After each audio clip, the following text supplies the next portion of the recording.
ಏನ್ ಹೇಳ್ತದ್ರಿ ಇದು 13ನೇ ಮಂತ್ರ? ಇದು ಏನ್ ಹೇಳ್ತದ ಅಂದ್ರ ಕಾಲ ಸೃಷ್ಟಿಯೊಳಗ ಮೊದಲ ಸಂವತ್ಸರ ಸೃಷ್ಟಿ ಹೇಳ್ತು. ಸಂವತ್ಸರ ಸೃಷ್ಟಿ ಆದ ನಂತರ ಮಾಸ ಸೃಷ್ಟಿ ಹೇಳ್ತು. ಈಗ ದಿನದ ಸೃಷ್ಟಿಯನ್ನು ಹೇಳಿ ಹೇಳಿ ಈ ಒಂದು ಕಾಲ ಸೃಷ್ಟಿಯನ್ನ ಸಮಾಪ್ತಿ ಮಾಡ್ತಾರೆ.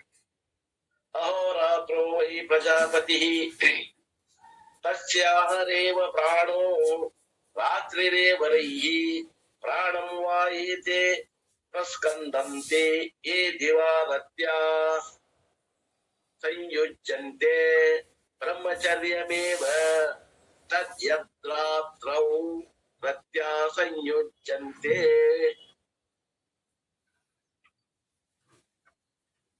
ಸಂವತ್ಸರದ ಅವಯವಗಳಾದ ಮಾಸ ದಿವಸ ಒಂದೊಂದು ಪ್ರಜಾಪತಿ ಎಂದೇ ಭಾವಿಸಬೇಕು. ಅಂದ್ರೆ ಕಲ್ಪನಾ ಇದು, ಉಪಾಸನೆ ಐತಿ, ಕಲ್ಪನಾ ಐತಿ, ಅಂತಃಕರಣ ಶುದ್ಧಿಗಾಗಿ ಇಟ್ಟಾರೆ. ಪ್ರಶ್ನೆನೂ ಹಂಗಿದ್ದದ, ಕೆಳಮಟ್ಟದ ಪ್ರಶ್ನೆ, ಕೆಳಮಟ್ಟದ ಉತ್ತರ, ಪ್ರಶ್ನೆ ತಕ್ಕ ಉತ್ತರ. ಅಜಾತವಾದ ಎಲ್ಲ ಇಲ್ಲಿ ಬರಂಗಿಲ್ಲ, ಶಾಸ್ತ್ರ ಏನಿಲ್ಲ ಇಲ್ಲಿ. ಇವೆಲ್ಲ ಪ್ರಶ್ನೋಪನಿಷತ್ತಿನ ಭಾಗಗಳು, ಉಪನಿಷತ್ತಿನ ಭಾಗಗಳು ಉಪಾಸನೆ ಸಂಬಂಧಪಟ್ಟಂತಹ ಭಾಗ ಇದು. ಇಲ್ಲೇನು ಶಾಸ್ತ್ರ ಹೆಚ್ಚಿಗೆ ಇರಂಗಿಲ್ಲ. ಅಂತಃಕರಣ ಏಕಾಗ್ರತೆ ಆಗ್ತದ. ಸಕಾಮದಿಂದ ಮಾಡಿದ್ರ ನಮ್ಮಲ್ಲಿ ಫಲಪ್ರಾಪ್ತಿ ಆಗ್ತದೆ, ಇಷ್ಟಾರ್ಥ ಸಿದ್ಧಿ ಆಗ್ತದೆ. ಸಂವತ್ಸರದ ಅವಯವಗಳಾದ ಮಾಸವು ದಿವಸವು ಒಂದೊಂದು ಪ್ರಜಾಪತಿ ಎಂದೇ ಭಾವಿಸಬೇಕು. ಉದಾಹರಣೆಗೆ ಮಾಸ ರೂಪಿಯಾದ ಪ್ರಜಾಪತಿಗೆ ಶುಕ್ಲ ಪಕ್ಷವೇ ಪ್ರಾಣ, ಕೃಷ್ಣ ಪಕ್ಷವೇ ರಯಿ. ಇದರಂತೆ ದಿವಸ ರೂಪಿಯಾದ ಪ್ರಜಾಪತಿಗೆ ಹಗಲೇ ಪ್ರಾಣ, ರಾತ್ರಿಯೇ ರಯಿ. ಪ್ರಾಣ ರೂಪನಾದ ಶುಕ್ಲ ಪಕ್ಷದಲ್ಲಿ ಯಾಗ ಮಾಡುವವರಿಗೆ ಉತ್ತಮ ಗತಿ. ಇನ್ನು ಪ್ರಾಣೋಪಾಸಕರಿಗಂತೂ ಎರಡೂ ಶುಕ್ಲ ಪಕ್ಷವೇ ಆಗಿರುತ್ತದೆ. ಯಾಕಂದ್ರೆ ಅವರು ಪ್ರಾಣೋಪಾಸಕರಿರುವುದರಿಂದ ಅವ್ರಿಗೆ ಯಾವ ಪಕ್ಷದಾಗ ಮಾಡಿದ್ರು ಅವ್ರಿಗೆ ಶುಕ್ಲ ಪಕ್ಷದ ಅಂತ ಕನ್ಸಿಡರ್ ಮಾಡಿರ್ತಲ್ಲ, ಆದ್ದರಿಂದ ಅವರಿಗೆ ಶುಭ ಫಲವೇ ಆಗುತ್ತದೆ. ಇದರಂತೆ ಪ್ರಾಣ ರೂಪನಾದ ಹಗಲಿನಲ್ಲಿ ಈ ಸ್ತ್ರೀ ಸಂಯೋಗವನ್ನು ಮಾಡದೆ ರಾತ್ರಿಯಲ್ಲಿ ಮಾತ್ರವೇ ಋತುಕಾಲದಲ್ಲಿ ಭಾರ್ಯಾಗಮನವನ್ನು ಮಾಡುವವರಿಗೆ ಬ್ರಹ್ಮಚರ್ಯದ ಫಲವೇ ದೊರೆಯುತ್ತದೆ ಅಂತ ತಿಳ್ಕೊಂಡು ಸಂಸಾರಿಕರಿಗೆ, ಗೃಹಸ್ಥರಿಗೆ ಒಂದ್ ಮಾತನ್ನ ಕಿವಿ ಮಾತು ಹೇಳ್ತದ. ಅಂದ್ರೆ ಭಾರ್ಯಾಗಮನವನ್ನ ರಾತ್ರಿನೇ ಮಾಡ್ಬೇಕು ಅಂತ ಅರ್ಥ. ರಾತ್ರಿ ಮಾಡಿದ್ರೆ ಏನ್ ದೋಷ ಇಲ್ಲ, ಬ್ರಹ್ಮಚರ್ಯದ ಫಲ ಅವರಿಗೆ ಸಿಗುತ್ತದ.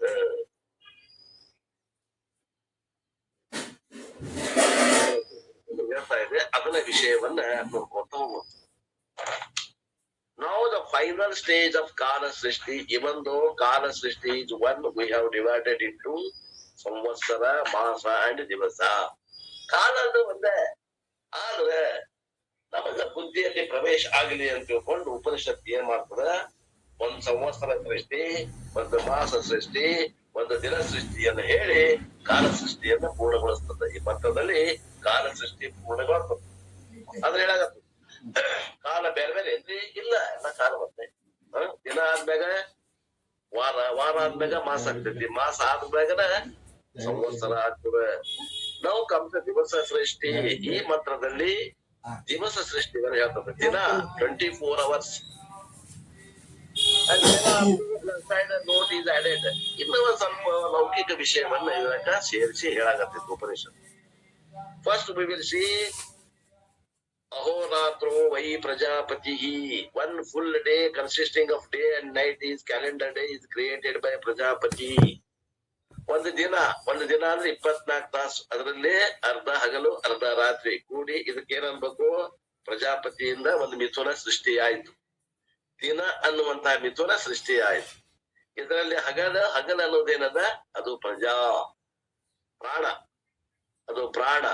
ರಾತ್ರಿ ಅನ್ನೋದೇನದ, ಅದು ರೈ. ಈ ರೀತಿ ಮಿಥುನವನ್ನ ಸೃಷ್ಟಿ ಮಾಡಿದರು. ಯಾರು? ಪ್ರಜಾಪತಿ, ಚತುರ್ಮುಖ ಬ್ರಹ್ಮ. And here also Upanishad doesn't say Prajapati created. The Upanishad says Prajapati himself appears in the form of day and night also. And here also you can Rai and Prana Mithunam.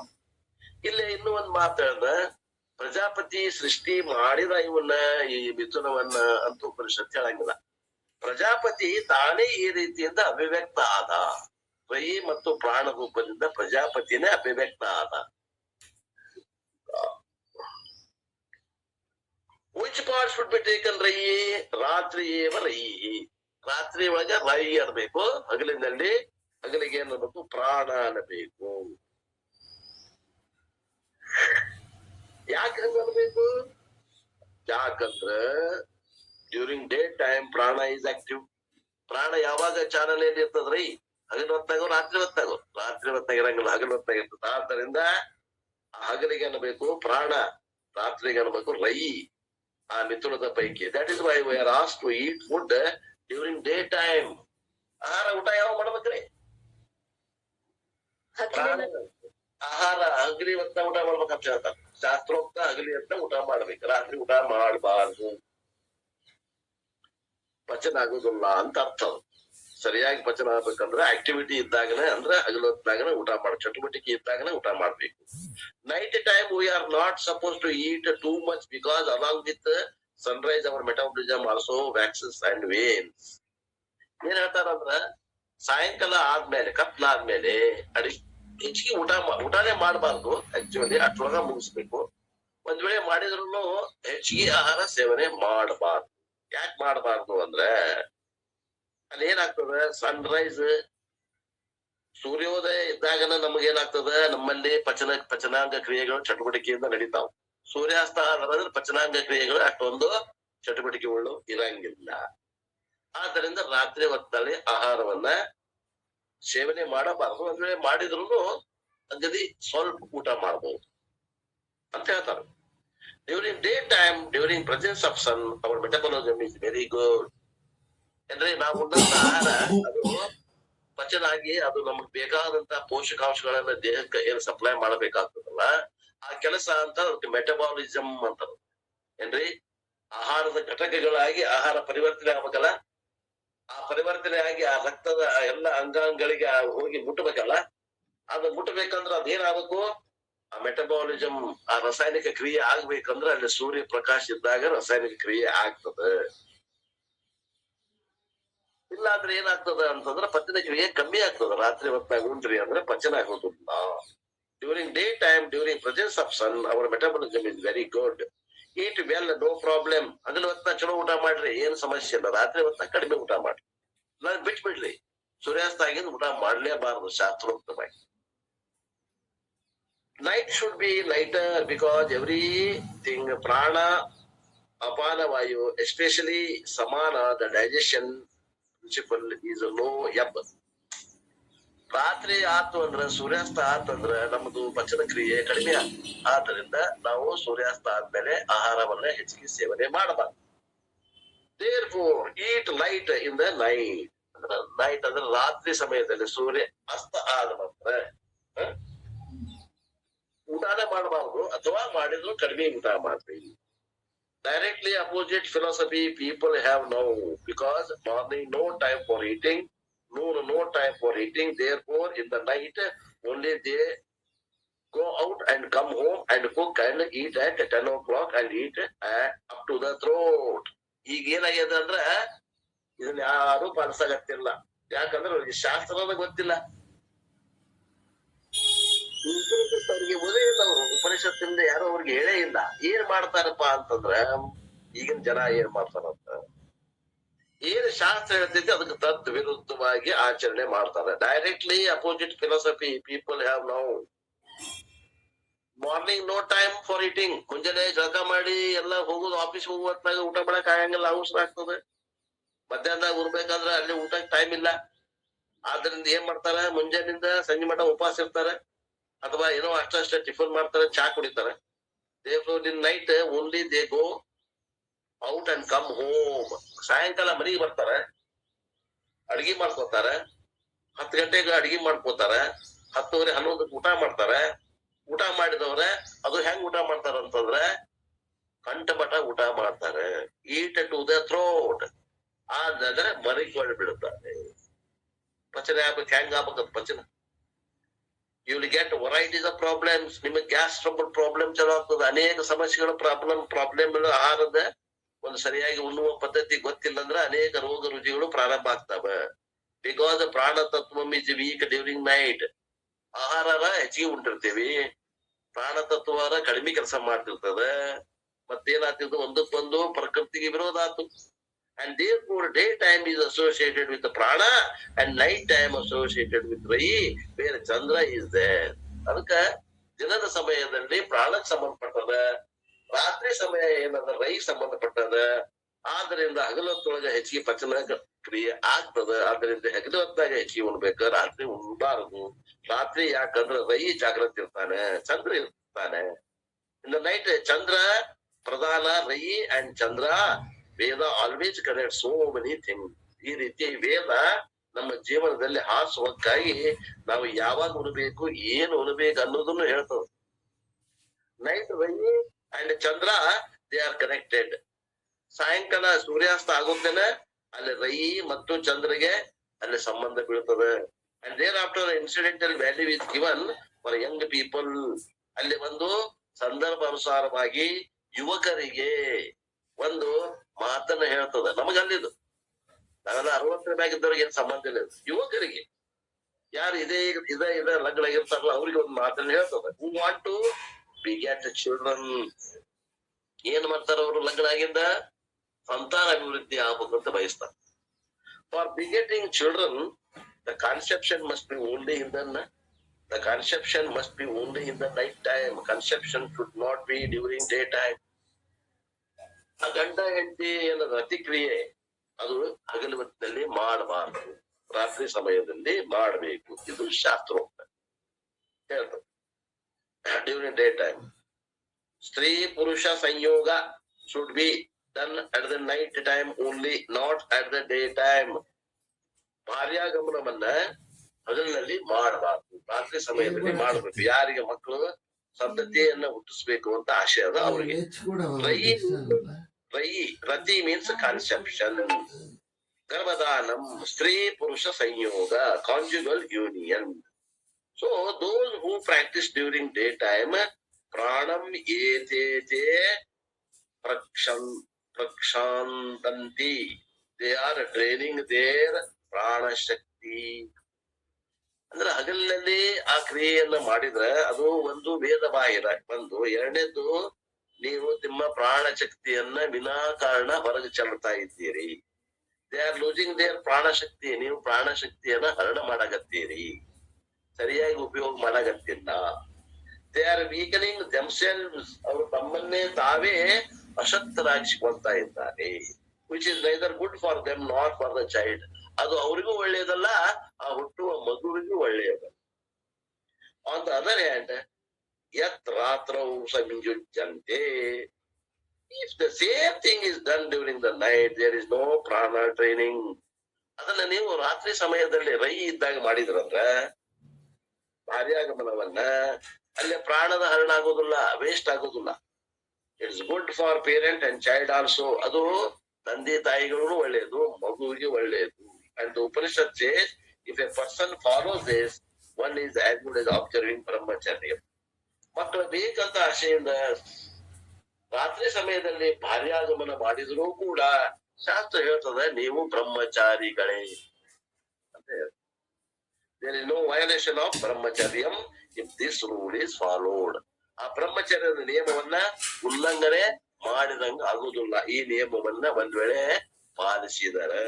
Therefore the Upanishad says that brahmacharyam eva, that is, it is as good as brahmacharyam. ಈ ರೀತಿ ನಿಯಮವನ್ನ policy ನೀವು ಭಾರ್ಯಾಗಮನವನ್ನ ಮಾಡಿದ್ರು ಕೂಡ ಅದಕ್ಕೇನಂತಾರ್ರಿ? ಬ್ರಹ್ಮಚರ್ಯನ ಅನ್ನಬೇಕು. So this one is going to be called Prajapati ವೃತಂ. ಇದಕ್ಕೆ ಇನ್ನೊಂದು ಹೆಸರು ಏನಂತಾರಂದ್ರ ಇದಕ್ಕೆ ಪ್ರಜಾಪತಿ ವೃತ ಅಂತ ಕರೀತಾರೆ.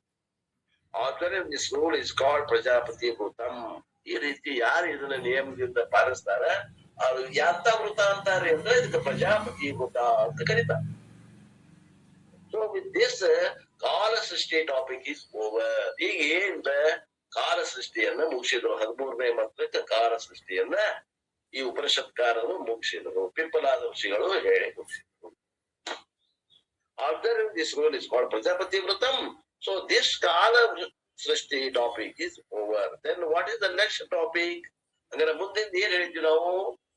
ಮಿಥುನ ಸೃಷ್ಟಿ ಆದ್ಮ್ಯಾಗ ಮೊದಲು ಏನ್ ಸೃಷ್ಟಿ ಹೇಳಿದ್ರಿ? ಕಾಲ ಸೃಷ್ಟಿ ಹೇಳಿದ್ರಿ. ಮೊದಲ ಕಾಲ ಹೇಳಿದ್ರು. ಮಿಥುನ ಆದ್ಮೇಲೆ ಕಾಲ್ ಹೇಳಿದ್ರಿ, ಕಾಲ್ ಆದ್ಮೇಲೆ ಅಂಡೆ ಇರುತ್ತೆ. ಹಾ, ಈಗ ಮಿಥುನ ಸೃಷ್ಟಿ ಆಯ್ತು, ಕಾಲ ಸೃಷ್ಟಿ ಆಯ್ತು. ಉಳಿತು ಮೂರನೇದು ಅನ್ನ ಸೃಷ್ಟಿ. ಆ ಅನ್ನ ಸೃಷ್ಟಿಯನ್ನ ಈ 14ನೇ ಮಂತ್ರದಿಂದ ಹೇಳ್ತಾರ. ಆ ಮಂತ್ರವನ್ನ ಓದೋಣ.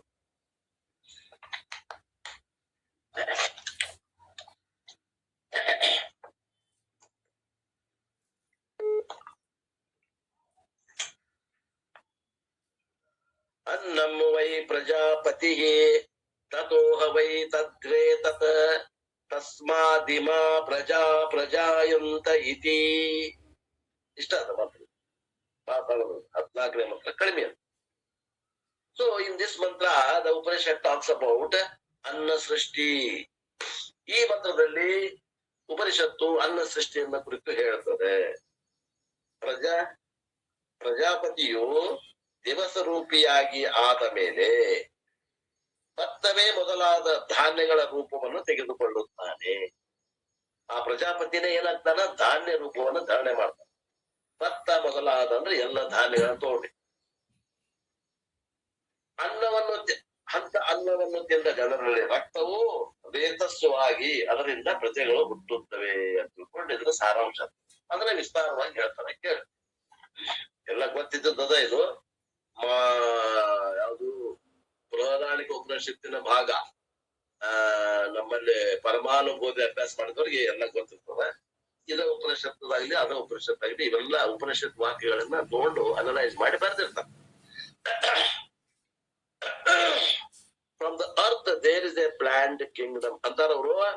ಸೊ ಇನ್ ದಿಸ್ ಮಂತ್ರ ಉಪನಿಷತ್ ಟಾಕ್ಸ್ ಅಬೌಟ್ ಅನ್ನ ಸೃಷ್ಟಿ. ಈ ಅನ್ನ ಸೃಷ್ಟಿಯನ್ನ ಹೇಳ್ತದೆ ಈ ಉಪನಿಷತ್. ಅಂಡ್ ಪ್ರಾಣ ಸೃಷ್ಟಿ, ಅನ್ನ ಸೃಷ್ಟಿ ಮತ್ತು ಪ್ರಾಣ ಸೃಷ್ಟಿಯನ್ನ ಹೇಳ್ತದೆ. both of them are mentioned in this ಮಂತ್ರ. ಈ ಒಂದು ಮಂತ್ರದಲ್ಲಿ ಅನ್ನ ಸೃಷ್ಟಿ ಮತ್ತು ಪ್ರಾಣ ಸೃಷ್ಟಿಯನ್ನ ಹೇಳಲಾಗಿದೆ. So what is the next one? ಅನ್ನಂ ವೈ Prajapati. Prajapati unknown comes in the form of ಅನ್ನಂ. ಆ ಪ್ರಜಾಪತಿ ಏನಿದ್ದ ಚತುರ್ಮುಖ ಬ್ರಹ್ಮ, ಆ ಪ್ರಜಾಪತಿ ಅವನೇ ಏನಾದ, ಈಗ ಯಾವ ರೂಪ ಧಾರಣ ಮಾಡಿದ ಅಂತಂದ್ರ ಅನ್ನ ರೂಪವನ್ನ ಧಾರಣೆ ಮಾಡ್ತಾನ. ಇಫ್ ಯು ರಿಮೆಂಬರ್ ತೈತ್ತರೀಯ ಉಪನಿಷತ್, ತೈತ್ತರೀಯ ಉಪನಿಷತ್ತನ್ನ ಅಭ್ಯಾಸ ಮಾಡಿದ್ದೀವಿ. ಆಕಾಶಾತ್ ವಾಯು, ವಾಯುರಗ್ನಿ, ಅಗ್ನಿರಾಪಃ, ಅದ್ಯ ಪೃಥ್ವಿ, ಪೃಥ್ವಿಯಾತ್ ಔಷಧಯ, ಔಷಧಿಭ್ಯೋ ಅನ್ನ, ಅನ್ನಾತ್ ಪುರುಷಃ. ತಸ್ಮಾತ್ ವಾಯು ತಸ್ಮಾತ್ ಅನ್ನುವಂತ ಮಂತ್ರದಲ್ಲಿ ಈ ಮಂತ್ರ ಹೇಳ್ತದೆ ತೈತ್ತರೀಯ ಉಪನಿಷತ್ತೊಳಗೆ. From the earth there is a plant kingdom. ಆ ಪೃಥ್ವಿಯಿಂದ ಏನ್ ಹೊರ ಹೋಗ್ತು ಅಂತಂದ್ರೆ ಈ ಸೃಷ್ಟಿ ಅನ್ನ, ಈ ಪ್ಲಾಂಟ್ ಕಿಂಗ್ಡಮ್ ಅಂದ್ರೆ ಸಸ್ಯಗಳು ಹುಟ್ಕೊಂಡು. And from the plant kingdom ಅನ್ನಂ ದ ಫುಡ್. ಆ ಒಂದು ಸಸ್ಯಗಳ ಮೂಲಕ ಆಹಾರ ಆಹಾರ ಹುಡುಕು. ಸೂರ್ಯನ ಪ್ರಕಾಶದಲ್ಲಿ ಆ ಹರಿಸಿವಿನಲ್ಲಿ ಆಹಾರ ತಯಾರಾಗ್ತದೆ. ಫುಡ್ ನಾವೇನ್ ಊಟ ಮಾಡ್ತೀವಿ ಅದು ಧಾನ್ಯಗಳು ತಯಾರಾಗ್ತವೆ. Assuming that we are all vegetarians, ನಾವೆಲ್ಲರೂ ಸಸ್ಯಾಹಾರಿಗಳು ಅಂತ ತಿಳಿದು ಆಹಾರವನ್ನ ಸೃಷ್ಟಿ ಮಾಡ್ಯಾರ ಭಗವಂತ. The Upanishad assumes that we are all vegetarians.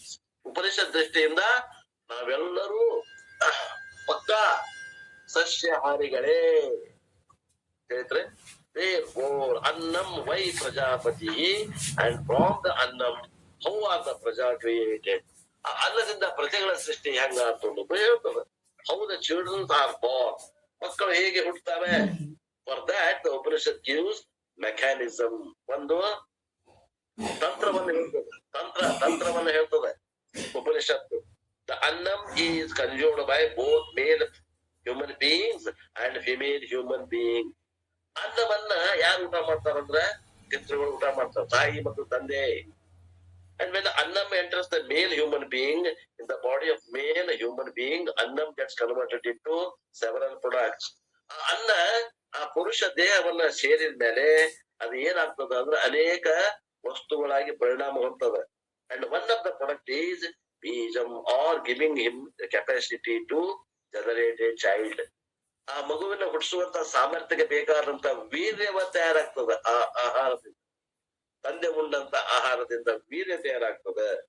That potency otherwise called ಬೀಜಂ is transferred from what? ಅನ್ನಂ. ಅನ್ನದಿಂದ ಆ ವೀರ್ಯ ಅನ್ನುವಂಥದ್ದು ಅದು ಏನಾಗ್ತದೆ ಆ ತಂದೆಯಲ್ಲಿ ಅದು ಉತ್ಪತ್ತಿ ಆಗ್ತದೆ. Annam transforms into Bijam in the Purusha Shariram, and the same Annam conjured by a female human being, taking human being as a representative. The same Annam enters a female body, it gets converted into so many products, and one of the products is what? Yagga or Ovam. ಏನ್ರಿ ಏನಾಗ್ತದ ಅಂತಂದ್ರೆ ಅದೇ ಅನ್ನವನ್ನ ತಾಯಿಯಾದಂತವಳು ಊಟ ಮಾಡಿದ್ರಂದ್ರೆ ಅದು ಶರೀರದಲ್ಲಿ ಹೋಗಿ ಅನೇಕ ವಸ್ತುಗಳಾಗ್ತದೆ. ಅದರಲ್ಲಿ ಮುಖ್ಯವಾದಂತ ಭಾಗ ಏನಾಗ್ತದೆ ಅಂದ್ರೆ ರಕ್ತ ಆಗ್ತದೆ ಅಥವಾ ಓವಂ ಆಗ್ತದೆ.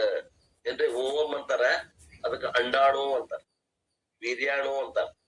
ಅಂಡಾಣು ತಯಾರಾಗ್ತದೆ. ತಾಯಿಯಲ್ಲಿ ಅಂಡಾಣು, ತಂದೆಯಲ್ಲಿ ವೀರ್ಯಾಣು ತಯಾರಾಗ್ತದೆ. Therefore, Bijam, the seed and the egg, they are the two products of Annam itself in the male body and the female body. ಒಂದೇ ಆದ್ರೂ ಕೂಡ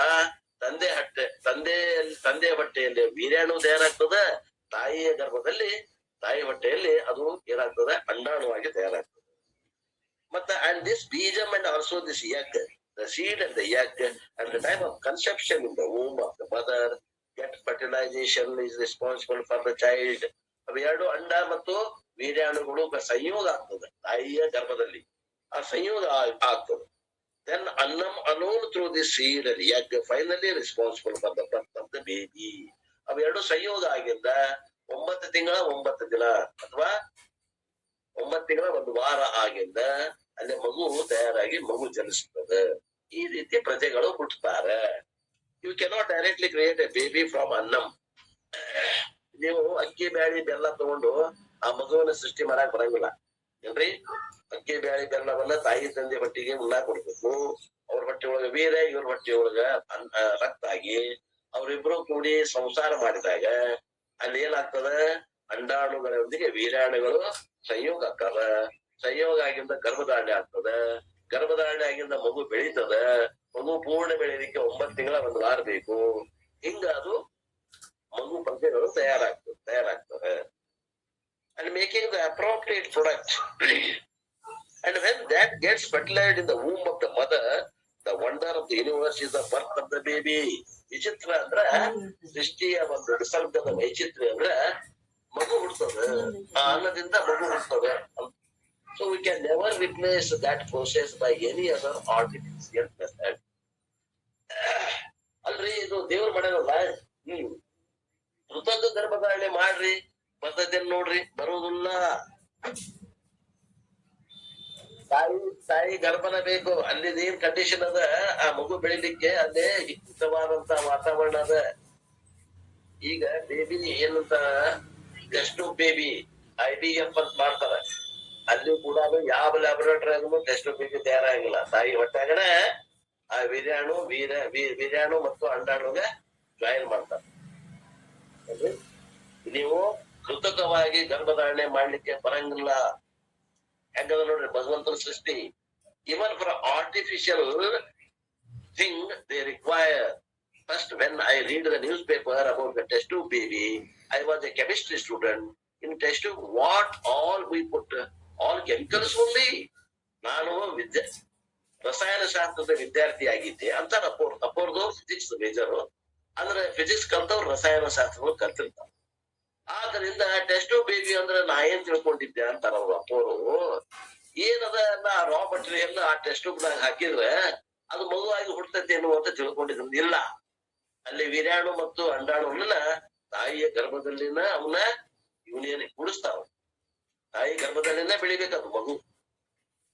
ಆಲ್ ಕೆಮಿಕಲ್ಸ್ ನಾ ತಿಳ್ಕೊಂಡಿದ್ದ ತಪ್ಪಾತು ಅಂತಾರ. So when I heard the test baby, I thought in the laboratory they will add all kinds of chemicals. ಎಲ್ಲ ರಾಸಾಯನಿಕ ವಸ್ತುಗಳನ್ನು ಕುಡಿಸ್ತಾರ ಲ್ಯಾಬೊರೇಟರಿಯಾಗ.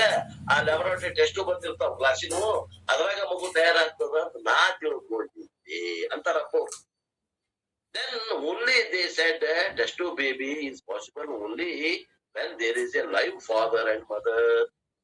Test tube baby ಅಂದ್ರೆ test tube baby ಅಲ್ಲ, ಅಲ್ಲಿ ಆ ಗರ್ಭದಾನವನ್ನ ಮಾಡುವಂತ ಹೆಣ್ಮಗಳನ್ನ ನಮ್ಮ ಪೈಕಿನ ಬಾಡಿಗೆ ತಗೋತಾರ. ಅಕ್ಕಿ ಗರ್ಭದಲ್ಲಿ ಆ ವೀರ್ಯಾಣು ಏನಿರ್ತದ, ಯಾವ ಪುರುಷನಿಗೆ ಮಕ್ಕಳು ಬೇಕಾಗಿರ್ತಾವ ಅವನ ಅಲ್ಲಿ ವೀರ್ಯಾಣುವನ್ನ ಪ್ರವೇಶ ಮಾಡಿ ಅಲ್ಲಿ ಗರ್ಭಧಾರಣೆ ಆಗುವಂಗ್ ಮಾಡಿ, ಕೃತಕ ಗರ್ಭಧಾರಣೆ ಮಾಡಿ ಆ ನಂತರ ಡೆಲಿವರಿ ಮಾಡಿಸಿ ಆ ಮಗುನ ಯಾರಿಗೆ ಬೇಕು ಅವ್ರಿಗೆ ಕೊಡ್ತಾರ, ಅವ್ರಿಗೆ ಬಾಡಿಗೆ ತಾಯಿಗೆ ಬಾಡಿಗೆ ಕೊಡ್ತಾರೆ. ಇದಕ್ಕೆ ಅಂತಾರೆ ಟೆಸ್ಟ್ ಟ್ಯೂಬ್ ಚೈಲ್ಡ್ ಅಂತ. Then only they said a test tube baby is possible only when there is a live father and mother. Creation can never be emulated by human being artificially. Therefore, it's a tato avaita. From annam, the seed is born in the male body. Then we have to supply the egg. It is born in the female body. In Sanskrit, it is called shonitam. ಇದಕ್ಕೇನಂತ ಸಂಸ್ಕೃತದಾಗ ಶೋಣಿತ. ಶುಕ್ರಂ ಎಂದು ಶೋಣಿತಂ. ತಂದೆಯ ಹೊಟ್ಟೆಯಲ್ಲಿ ಏನ್ ಬೆಳೀತೈತೆ ಅದಕ್ಕೆ ಶುಕ್ರ ಅಂತಾರ, ತಾಯಿ ಹೊಟ್ಟೆಯಲ್ಲಿ ಬೆಳೆದಿದ್ದಕ್ಕೆ ಶೋಣಿತ ಅಂತಾರ, ರಕ್ತ ಅಂತಾರ.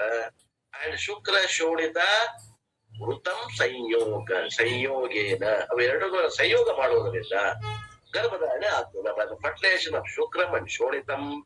ಇಮ ಪ್ರಜಾಯಂತೆ, ಪ್ರಜೆಗಳು ಹುಟ್ಟುತ್ತಾರೆ, ಮಕ್ಕಳು ಹುಟ್ಟುತ್ತಾರೆ. All these living beings are born. ನಾವೆಲ್ಲರೂ ಅದೇ ರೀತಿಯಿಂದ ಹುಟ್ಟಿ ಬಂದಿರುತ್ತೇವೆ ಅಂತ ಪ್ರಶ್ನೋಪರಿಷತ್ಕಾರರು ಹೇಳಾಗತ್ತ. So this was the question of the student. ಇದು ಆ ವಿದ್ಯಾರ್ಥಿಯ ಪ್ರಶ್ನೆ ಇತ್ತು, ಪ್ರಜೆಗಳು ಹೇಗೆ ಹುಟ್ಟುತ್ತಾರೆ, ಆ ಪ್ರಜೆಗಳ ಹುಟ್ಟುವಿಕೆಯನ್ನು ಹೇಳಿದ್ರು. What is the nature of the student, what is the name of the student, ಏನ್ ಹೆಸರಿತ್ತು ಮುಂದೆ ಒಂದು ಈ ಪ್ರಶ್ನೆ ಕೇಳೋ ಹೆಸರೇನ್ರಿ? Katyayana.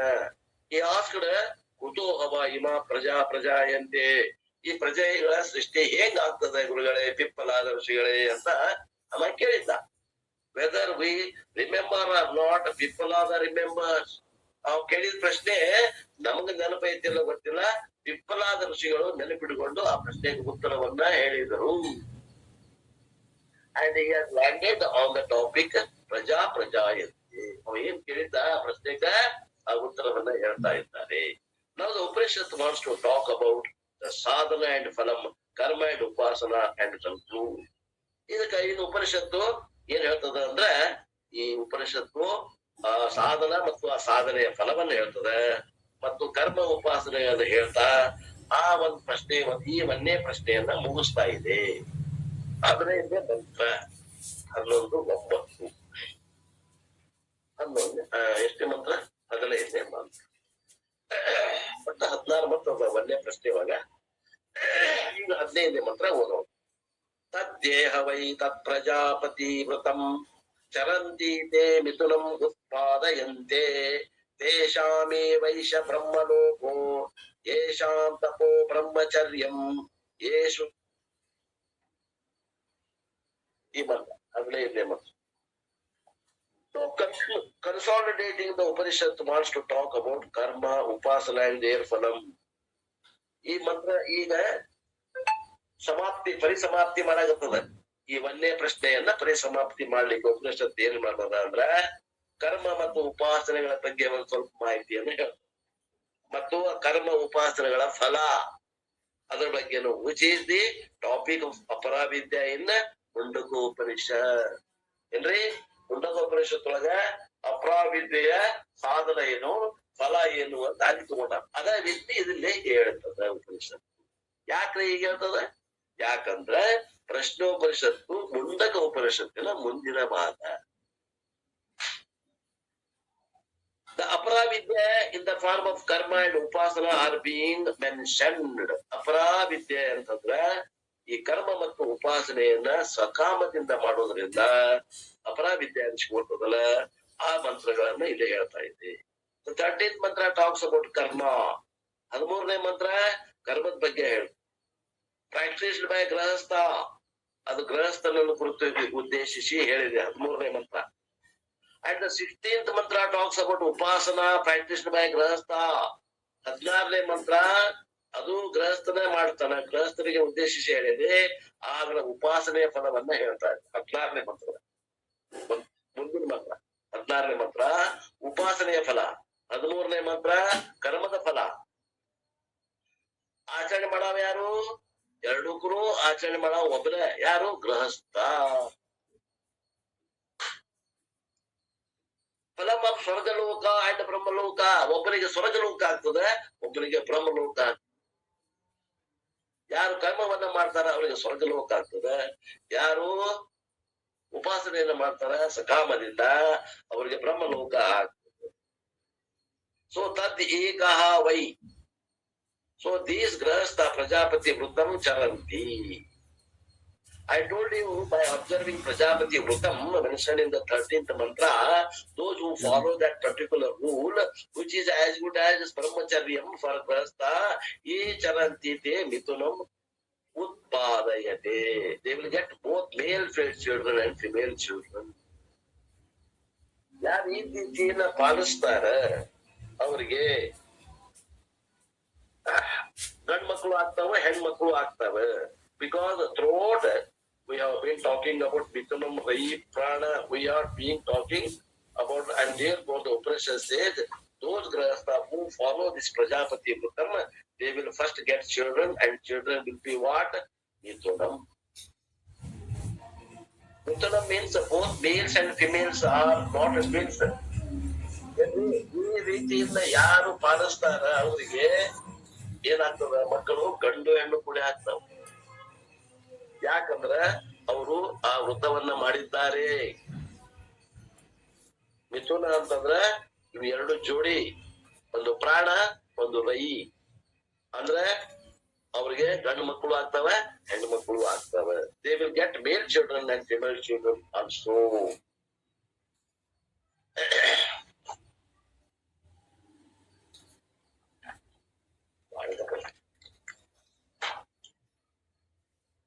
Maybe or may not be here, it doesn't mean twins or anything.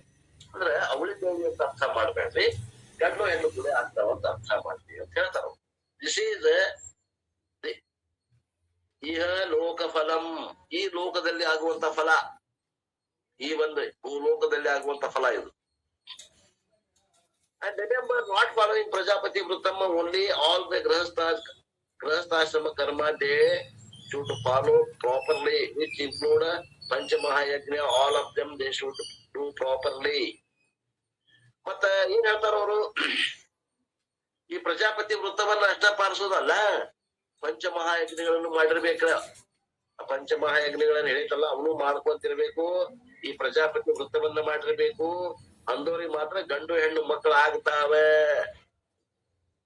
Not only they follow, hand over that to the next generation and perpetuate the ಧಾರ್ಮಿಕ ಪರಂಪರಾ. ಅಷ್ಟೇ ಅಲ್ಲ, ಆ ಮಕ್ಕಳನ್ನ ಹುಟ್ಟಿಸಿ ಅವರಿಗೆ ಸಂಸ್ಕಾರಗಳನ್ನು ಕೊಟ್ಟು ಆ ಸಂಸ್ಕಾರಗಳನ್ನ ಮುಂದಿನ ಪೀಳಿಗೆಗೆ ಒಯ್ಯುವಂತಹ ಒಂದು ಕೆಲಸವನ್ನ, ಆ ಪರಂಪರೆ ಕೆಲಸವನ್ನ ಮಾಡಬೇಕಾಗ್ತದೆ ತಾಯಿ ತಂದೆ ಅವರು.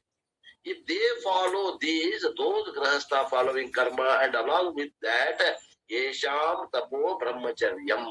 Tapa means discipline, a life of moderation in everything, no indulgence in anything.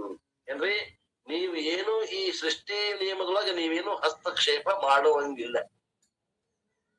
ಅಂದ್ರೆ ಈಗಿನ ಕಾಲದಾಗ ಮಾಡಕತ್ತಾರ ನೋಡ್ರಿ, ಏನದ ಮೊದಲ ನೋಡ್ತಾರ, ಗಂಡ ಹೆಣ್ಣ ನೋಡ್ತಾರ, ಹೆಣ್ಣ ಅಂತ ಹೇಳಿದ್ರ ತೆಗಿಸ್ಬಿಡ್ತಾರ. ಇದನ್ನ ನಾವು ಪರಮಾತ್ಮನ ಸೃಷ್ಟಿಯೊಳಗೆ ನಾವು ಹಸ್ತಕ್ಷೇಪ ಮಾಡಿದಂಗಾಗ್ತದೆ. ಹಂಗೆಲ್ಲ ಮಾಡಕ್ ಹೋಗೋಂಗಿಲ್ಲ.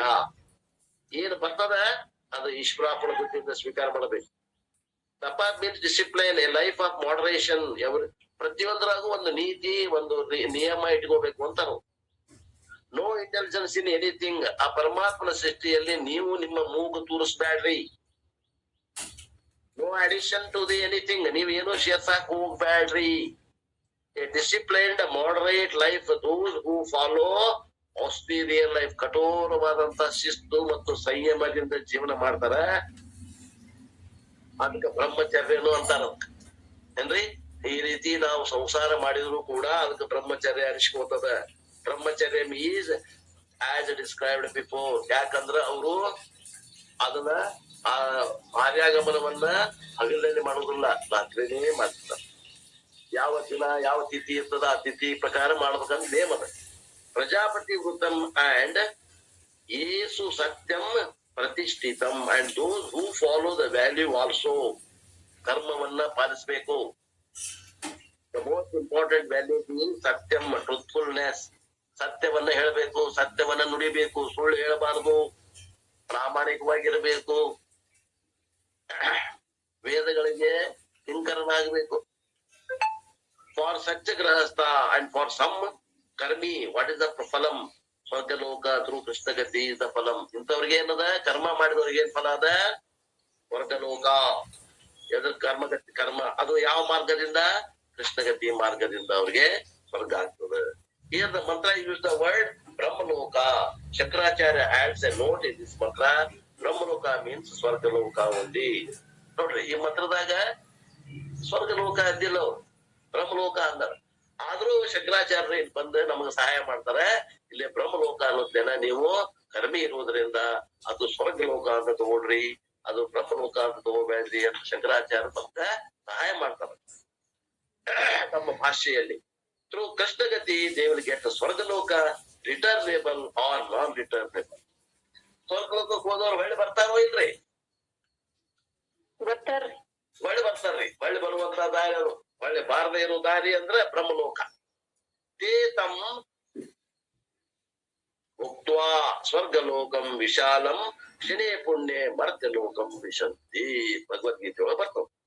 ಅಲ್ಲಿಂದ ಫಲ ತೀರ್ತು ಅಂದ್ರ ಮತ್ತವರು ಭೂಲೋಕಕ್ಕ ಬರಬೇಕು. ಅಲ್ಲಿ ಕರ್ಮಗಳನ್ನ ನಾವು ಮಾಡಾಕ ಬರಂಗಿಲ್ಲ. ದಿಸ್ ಈಸ್ ದ ಕರ್ಮ ಫಲಂ. ಅಂಡ್ ವಾಟ್ ಅಬೌಟ್ ಉಪಾಸನಾ ಫಲಂ? ಇದು ಕೃಷ್ಣಗತಿ ಆಯ್ತು, ಇದು ಸ್ವರ್ಗಲೋಕ ಪ್ರಾಪ್ತಿ ಆಯ್ತು, ಕರ್ಮೀಯ ಗತಿ ಆಯ್ತು. ಇನ್ನು ಉಪಾಸಕನ ಗತಿ ಏನು?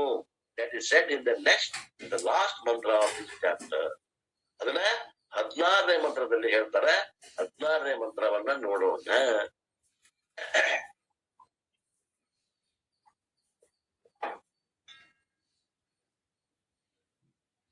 ತೇಷಾಮಸೌ ವಿರಜೋ ಬ್ರಹ್ಮಲೋಕೋ ನಯೇಷು ಚಿನ್ಮನಂ ಮೃತಂ ನ ಮಾಯಾಚೇತಿ ಅನ್ನುವಂತ ಮಂತ್ರ, ಸಣ್ಣ ಮಂತ್ರ ಅದ.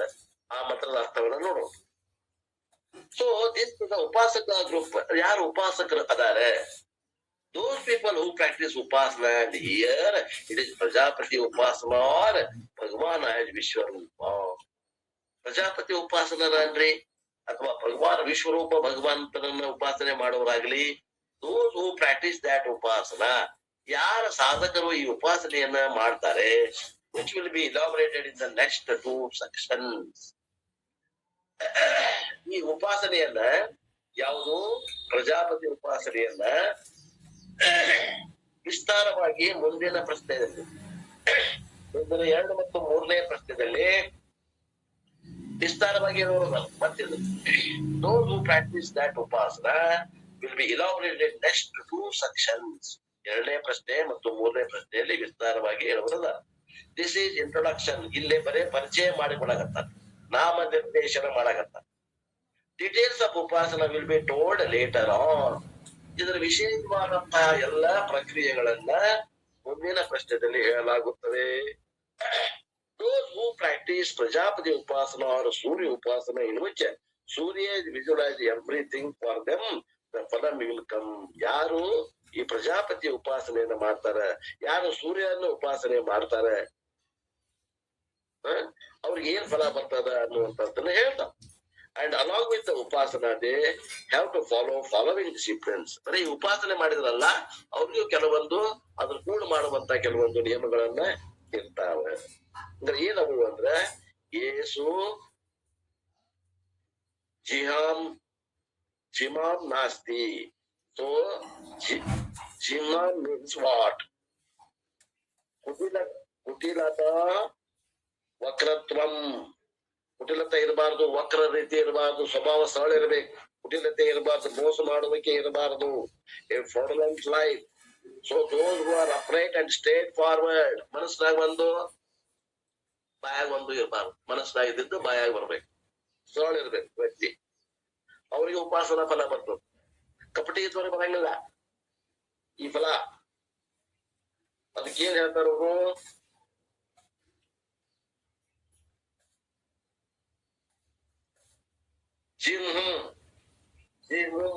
ಜಿಮ್ ಅಂದ್ರೆ ಆ ರೀತಿ ಸರಳ ವ್ಯಕ್ತಿ ಇರ್ಬೇಕು.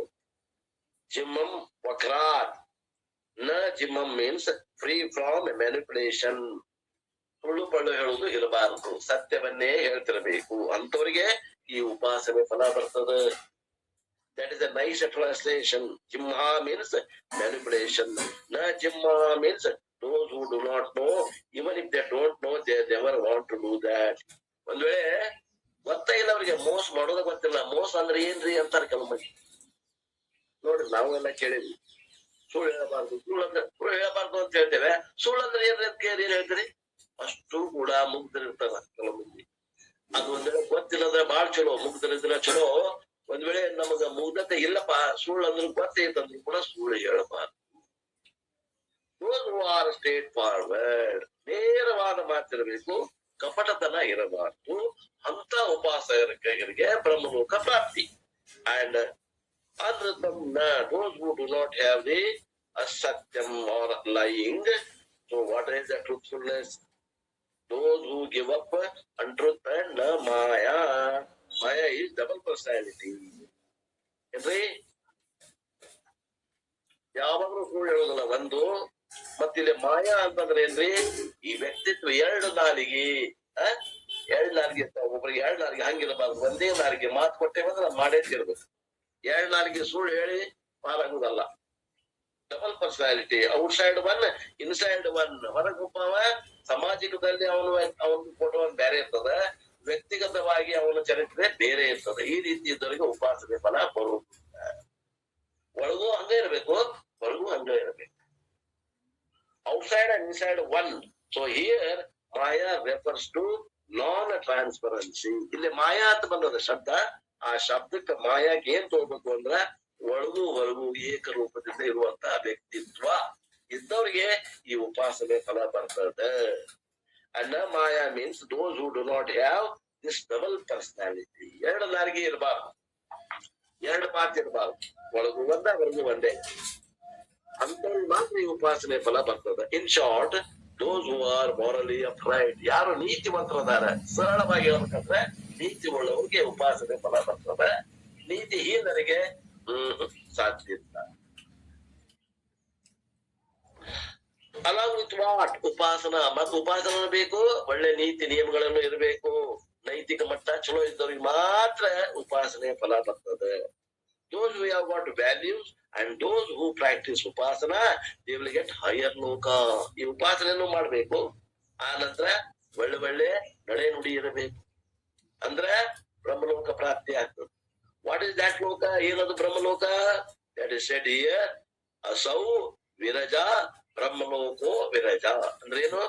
ಅದು ಬ್ರಹ್ಮಲೋಕ. ವಿರಜ ಅಂದ್ರೆ ಪ್ಯೂರ್, ಅಂದ್ರೆ ಸ್ವಚ್ಛ, ಶ್ರೇಷ್ಠ ಬ್ರಹ್ಮಲೋಕ, which can be attained only by ಪುಣ್ಯವಾನ್. ಪುಣ್ಯವಂತರಿಗೆ ಮಾತ್ರ ಸಿಗುವಂತದ್ದು. where one can have all type of happiness, ಆನಂದ. ಅಲ್ಲಿ ಎಲ್ಲ ರೀತಿಯ ಆನಂದವನ್ನು ಪಡೀಲಿಕ್ಕೆ ಸ್ವರ್ಗಕ್ಕಿಂತಲೂ ಶ್ರೇಷ್ಠವಾದಂತ ಲೋಕ ಯಾವ್ದಾರ ಇದ್ರೆ ಅದು ಬ್ರಹ್ಮಲೋಕ. Before concluding only one point we have to know. ಕೊನೆಗೆ ಒಂದು ಮಾತನ್ನು ಹೇಳ್ತದೆ Upanishad. Karma will give svargaloka, upasana will give brahmaloka, when they are done with the desire for those two ಲೋಕ. ಇವು ಎರಡು ಫಲಗಳು ಬರ್ತಾವ ಇಷ್ಟು ಒಳ್ಳೆ ನಡತೆ ಇದ್ದವ್ರಿಗೆ, ಈ ರೀತಿ ಮಾಡಿದವ್ರಿಗೆ. ಆದರೆ ಏನಿರಬೇಕು? ಆ ಲೋಕ ಬೇಕನ್ನುವಂತ ಸಕಾಮದಿಂದ ಮಾಡಿದವರಿಗೆ ಮಾತ್ರ ಈ ಲೋಕಗಳ ಪ್ರಾಪ್ತಿ ಆಗ್ತದೆ. When they are done, karma is done for Swargaloka, it will give Swargaloka. That means the Sankalpa must be through all these karma. Sankalpa ಇರಬೇಕು. ಕರ್ಮ ಮಾಡೋಕ್ಕಿಂತ ಮೊದಲ ಸಂಕಲ್ಪ. ಏನು ಸಂಕಲ್ಪ ಬೇಕನ್ನೋದನ್ನ ಅಲ್ಲಿ ಇಡಬೇಕು, ನಿಮ್ದು ಬೇಡಿಕೆ ಇಡಬೇಕು. ಸ್ವರ್ಗಲೋಕ ಪ್ರಾಪ್ತ್ಯಾರ್ಥಂ, ಬ್ರಹ್ಮಲೋಕ ಪ್ರಾಪ್ತ್ಯಾರ್ಥಂ ಅನ್ನುವಂತದ್ದು ಬೇಡಿಕೆ ಇರಬೇಕು. ಅದು ಸಂಕಲ್ಪ ಮಾಡಿರ್ಬೇಕು. I want a ticket for what? Ticket ಹೊಲಿಸ್ತೇವೆ ನಾವು. ಎಲ್ಲಿಗೆ ಬೇಕು ಟಿಕೆಟ್? ನಿಮ್ಗೆ ಅಥವಾ ಕಂಡಕ್ಟರ್ ಅಥವಾ ಆ ಪ್ಲೇನ್ ಹೋಗ್ತೀರಂದ್ರೆ ಎಲ್ಲಿ ಟಿಕೆಟ್? ಟಿಕೆಟ್ ಟಿಕೆಟ್ ಐತಿ. ಟಿಕೆಟ್ ಯಾವ ಟಿಕೆಟ್? ಯಾವ ಊರಿಗೆ ಐತಪ್ಪ ಟಿಕೆಟ್? ಏನ್ ಸ್ವರ್ಗಕ್ಕೆ ಐತೋ ಏನ್ ಬ್ರಹ್ಮಲೋಕಕ್ಕೆ ಐತೋ? ಟಿಕೆಟ್ ಬೇಕಾದ್ರೆ I want a ticket for that. Like cricket match, I want a ticket for heaven called sakama karma. Similarly, when a person does upasana for enjoying in Brahmaloka, then that will be called Sankalpa. I want a ticket for a ticket I am getting.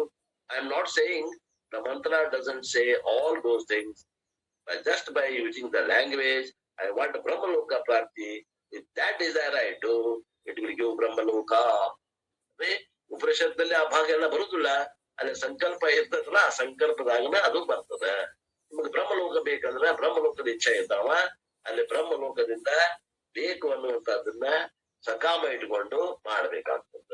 ಅಥವಾ ಸ್ವರ್ಗ ಬೇಕಂದ್ರೆ ಸ್ವರ್ಗ ಲೋಕ ಬೇಕು ಅಂತ ಆ ಕರ್ಮಾದಿಗಳನ್ನ ಮಾಡಬೇಕಾಗ್ತದೆ, ಅಗ್ನಿ ಸಾಕ್ಷಿಯಾಗಿ ಮಾಡಬೇಕಾಗ್ತದೆ. Therefore it is called ಸಕಾಮ ಕರ್ಮ will give ಸ್ವರ್ಗಲೋಕ, ಸಕಾಮ ಉಪಾಸನೆ will give ಬ್ರಹ್ಮಲೋಕ. ಅಂದ್ರೆ ಏನಂದಾಗಾತು, ಈ ಕರ್ಮಗಳು ಸಕಾಮದಿಂದ ಮಾಡಿದಾಗ, ಸಕಾಮದಿಂದ ಕರ್ಮ ಮಾಡಿದ್ರೆ ಸ್ವರ್ಗಲೋಕ ಆಗ್ತದೆ, ಸಕಾಮದಿಂದ ಉಪಾಸನೆ ಮಾಡಿದ್ರೆ ಬ್ರಹ್ಮಲೋಕ ಪ್ರಾಪ್ತಿ ಆಗ್ತದೆ. But a spiritual speaker should follow both karma and upasana in what form? Nishkama. ನಾವು ಇಲ್ರಿ ನಮಗ ಸ್ವರ್ಗನೂ ಬೇಡ, ನಮಗ ಬ್ರಹ್ಮಲೋಕನೂ ಬೇಡ, ನಮಗ ಆತ್ಮಜ್ಞಾನ ಬೇಕು, ನಮಗ ಶ್ರೋತ್ರಿಯ ಬ್ರಹ್ಮಟ ಗುರು ಭೇಟಿ ಆಗ್ಬೇಕು, ಅವ್ರ ಮೇಲೆ ನಾವು ಶಾಸ್ತ್ರ ಕೇಳಿ ನಮ್ದು ಆವರಣ ದೋಷ ಕಳ್ಕೋಬೇಕು ಅಂತಂದ್ರ ನಾವು ನಿಷ್ಕಾಮದಿಂದ ಮಾಡಬೇಕು. ಅವಾಗ ಏನಾಗ್ತದ, ಅಂತಃಕರಣದಲ್ಲಿದ್ದಂತ ಮನದೋಷ ವಿಕ್ಷೇಪ ದೋಷ ನಿವೃತ್ತಿಯಾಗಿ ಶಾಸ್ತ್ರವನ್ನ ಕೇಳಿ ಅದನ್ನ ಹಿಡ್ಕೊಳ್ಳಿಕ್ಕೆ ನಮಗೆ ಶಕ್ತಿ ಬರ್ತದ. ಇಲ್ಲಾಂದ್ರೆ ಜಾರಿ ಹೋಗ್ತದ. ಅಧಿಕಾರಿಗಳು ಇಲ್ಲಾಂದ್ರೆ ವಿದ್ಯಾ ಕೇಳಿದ್ರು ಜಾರಿ ಹೋಗ್ತದ, ಉಳಿಯುದಿಲ್ಲ ವಿದ್ಯಾ. Oh Lord, I am doing this not for heaven or not for Brahmaloka. I want to get ಶುದ್ಧ ಸಾಧನ ಚತುಷ್ಟಯ ಸಂಪತ್ತಿ. ಭಗವಂತ, ನಾನು ಈ ಕರ್ಮವನ್ನ ಈ ಉಪಾಸನೆಯಿಂದ ನಿಷ್ಕಾಮದಿಂದ ಮಾಡಾಕತ್ತೇನಿ. ನನಗ ಸ್ವರ್ಗಲೋಕ ಬೇಕಾಗಿಲ್ಲ, ನನಗ ಬ್ರಹ್ಮಲೋಕ ಬೇಕಾಗಿಲ್ಲ, ನನಗ ಅಂತಃಕರಣ ಶುದ್ಧಿ ಆಗ್ಬೇಕು, ನನ್ನ ಅಂತಃಕರಣದಿಂದ ಮನದೋಷ ವಿಕ್ಷೇಪ ದೋಷ ನಿವೃತ್ತಿ ಆಗ್ಬೇಕು, ನನಗೆ ಇಲ್ಲೇ ನನಗೆ ಜ್ಞಾನವನ್ನ ಸಂಪಾದನೆ ಮಾಡುವಂತ ಅರ್ಹತೆ ಬೇಕು, ಸಾಧನ ಚತುಷ್ಟಯ ಸಂಪತ್ತಿ ಬರಬೇಕು. ವಿವೇಕ ವೈರಾಗ್ಯ ಕ್ಷಮಾದಿ ಷಡ್ಗುಣ ಸಂಪತ್ತಿ ತೀವ್ರತರವಾದ ಮುಮುಕ್ಷತ್ವ ನನಗೆ ಪ್ರಾಪ್ತಿ ಆಗ್ಬೇಕು ಭಗವಂತ. ಅದಕ್ಕೆ ಈ ಯಜ್ಞ ಈ ಕರ್ಮ ಮತ್ತು ಉಪಾಸನೆಗಳನ್ನ ಎರಡೂ ಕೂಡಿಸಿ ನಾನು ಮಾಡ್ತಾ ಇದ್ದೀನಿ, ಮತ್ತ ನಾನು ನಿಷ್ಕಾಮದಿಂದ ಮಾಡ್ತಾ ಇದ್ದೀನಿ ಅನ್ಬೇಕಾಗ್ತದ. ಆತ್ಮೀಯರೇ, ಎಷ್ಟ್ ಮಂದಿ ಆ ಅಧಿಕಾರ ಐತಿ? ನಮ್ಮ ತುಪ್ಪ ನಮ್ಮ ಬೆನ್ನ ನಾವೇ ನೋಡ್ಕೋಬೇಕು. ಮತ್ತೊಬ್ಬರಿಗೆ ಹೇಳಕ್ ಬರ್ತದ, ನಾವ್ ಎಷ್ಟ್ ಮಾಡಾಕತ್ತೇವಿ, ನಾವೆಲ್ಲದೇವಿ, ಎಷ್ಟ್ ನಿಷ್ಕಾಮದ ನೋಡ್ಕೊಳ. Why? Before understanding to develop the desire for Vedanta, I should get desire for Jnanam. ಏನ್ರಿ, ನನಗ ವೇದಾಂತ ಎದಕ್ ಬೇಕಾಗೈತಿ? ಜ್ಞಾನಕ್ಕೆ ಬೇಕಾಗೈತಿ. ಜ್ಞಾನ ಎದಕ್ ಬೇಕಾಗೈತಿ? ಮೋಕ್ಷಕ್ಕೆ ಬೇಕಾಗೈತಿ. ಇವೆಲ್ಲ ತಿಳ್ಕೊಬೇಕಾಗ್ತದೆ. I should get an opportunity for jnanam. ಹೇಗಾದ್ರೂ ಮಾಡಿ ನನಗೆ ಜ್ಞಾನ ಆಗ್ಬೇಕು, ಹೇಗಾದ್ರೂ ಮಾಡಿ ನನ್ನ ಆವರಣ ದೋಷ ನಿವೃತ್ತಿ ಆಗಬೇಕು. when I get an opportunity, ಯಾವಾಗ ನನಗ ಒಂದು ಇದು ಸಿಗ್ತದೆ, ಅವಕಾಶ ಸಿಗ್ತದೆ, I should understand and thereafter I should assimilate. ಯಾವಾಗ ನನಗೆ ತಿಳ್ಕೊಳ್ಳುವಂತ ಅವಕಾಶ ಸಿಗ್ತದೆ, ಅವಾಗ ನಾನು ಕೇಳಿ ಆ ವಿದ್ಯೆಯನ್ನ ಹಸ್ತಗತ ಮಾಡಿಕೊಂಡು ಆ ವಿದ್ಯೆಯಲ್ಲಿ ರಮಮಾಣ ಮಾಡಿಕೊಂಡು ಆ ವಿದ್ಯೆಯನ್ನ ನಾನು ಹಸ್ತಗತ ಮಾಡಿಕೊಳ್ಳಬೇಕು. ಅಸಿಮಿಲೇಟ್ ಅಂದ್ರ ಆ ವಿದ್ಯೆ ಅದು ಗುರುವಿಂದ ಆಗ್ಬಾರ್ದು, ಅದು ನಂದಾಗ್ಬೇಕು, ಅದು ನನ್ನ ಹಸ್ತಗತ ಮಾಡ್ಕೋಬೇಕು. ಆ ವಿದ್ಯೆಯನ್ನ ಹಸ್ತಗತ ಮಾಡ್ಕೋಬೇಕು. ಅಸಿಮಿಲೇಟ್, ಉಂಡಂತ ಆಹಾರವನ್ನ ಪಚನ ಮಾಡ್ಕೋಬೇಕಲ್ಲ, ಕೇಳಿದಂತ ಜ್ಞಾನವನ್ನ ನಾನು ಹಸ್ತಗತ ಮಾಡಿಕೋಬೇಕು ಆ ವಿದ್ಯೆಯನ್ನ. Whatever is required, O lord give me. I don't want svarga, I don't want brahmaloka. ನನಗೆ ಎರಡು ಬೇಡಪ್ಪ ಭಗವಂತ, ನನಗೆ ನೀ ಬೇಕು. ನನ್ನ ಅಂತಃಕರಣ ಶುದ್ಧಿ ಮಾಡಿ ನನಗೆ ಜ್ಞಾನವನ್ನ ಕೊಡು. ಅದನ್ನು ಹೇಳ್ಕೊಟ್ರ ಕೇಳೋರು ನಾವು. ಐ ವಾಂಟ್ ಜ್ಞಾನಂ ಅಂಡ್ ಮೋಕ್ಷ ಹಿಯರ್ ಇನ್ ಮನುಷ್ಯ ಜನ್ಮ ಇಟ್ಸೆಲ್ಫ್. ಇದೇ ಮನುಷ್ಯ ಜನ್ಮದಲ್ಲಿ ನನಗ ಏನ್ ಬೇಕು? ಜ್ಞಾನ ಬೇಕು ಮತ್ತು ಮೋಕ್ಷ ಬೇಕು. ದಿಸ್ ಇಸ್ ಕಾಲ್ಡ್ ನಿಷ್ಕಾಮ ಕರ್ಮ ಉಪಾಸನ. ಇದಕ್ಕಂತಾರ ನಿಷ್ಕಾಮ ಕರ್ಮ ಉಪಾಸನೆ. This is what it is underlined by spiritual speaker. ನೋಡ್ರಿ, ಒಬ್ಬ ಸಾಮಾನ್ಯ ಸಾಧಕನಿಗೂ ಒಬ್ಬ ವಿಶೇಷ ಸಾಧಕನಿಗೂ ಇಷ್ಟು ವ್ಯತ್ಯಾಸ ಅದ. With this, the first question is answered. ಈ ಒಂದು ಇದಕ್ಕ ಮೊನ್ನೆ ಏನದ ಶಿಷ್ಯ ಇದ್ದ, ಪ್ರಜೆಗಳು ಎದರಿಂದ ಹುಟ್ಟುತ್ತಾರೆ ಅನ್ನುವಂತ ಪ್ರಶ್ನೆಗೆ ವಿಪ್ಪಲಾದ ಋಷಿಗಳು ಉತ್ತರ ಹೇಳಿದ್ರು. And the next topic will come next Monday ಅಂತ ಅವರು ವಾರಕ್ಕೊಮ್ಮೆ ಕ್ಲಾಸ್ ಇರ್ತಾರ, ಅವ್ರು ಮಾಡ್ತಾರೆ. ನಮ್ದು ಮುಂದಿನ ಕ್ಲಾಸ್ ನಾಳೆ ಮಧ್ಯಾಹ್ನ, ನಾಳೆ ಮುಂಜಾನೆ 10 ಮತ್ತೆ ವಿಷಯವನ್ನ ನೋಡೋಣ. ಈ ಒಂದೇ ಒಂದು ಪ್ರಶ್ನೆ ಇದ್ದು ಇನ್ನೊಮ್ಮೆ ಸಾರಾಂಶ